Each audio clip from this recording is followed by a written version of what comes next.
sabi nga sulti nga ako kuno atong sa ako ang mga pag-post ilang gi-claim nga ako nagapagkauaw ila kong gipawaran to arrest. Ako na nga alkontrahon tungod kay ang akong estado biktima ako daghang ebidensya nga ako legal security guard tapos gidawat dinhi niya bahin sa akong inahan nga basin nila sila nga ako napagkaulaw sa mga akong ipangakusahan. Natural victim man ko, so nag-upload ko og mga evidences dili na pagpakaulaw kay evidence man.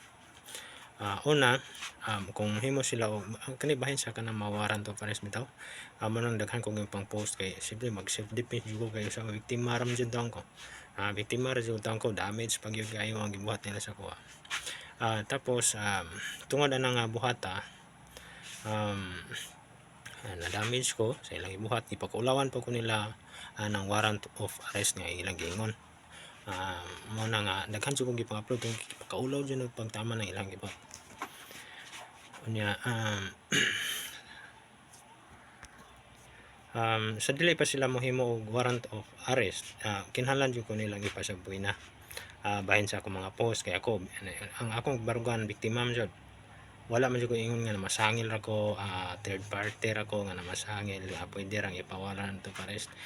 Una ang process sa kanang kortehan na pagka ang claim biktima niya nga post ang inyong claim sa libel tapos inyong ipawaran to arrest diretso dili na pwede nga naman. Una mohimo mo daan ana og gitawag og hearing, so imbitado ko sa nga mohimo ato patubangon ko ninyo either sa police or sa trial court dito preliminary investigation ana na mo mag-record og unsa ba tapos ang pinasabi na dili katambong ana siguro di katambong ana mo may issue warrant of arrest kung dili jud ko tinuod nga victim. Pero pag tinuod ko nga victim ako inyong pagkasuhan kamo gyud ang ako ang pagkasuhan ana o niya ipadasbar na ko ang mga abogado nga nagpa-issue warrant of arrest ug ako ipadako pang mga pulis nga naman biktima ram ko.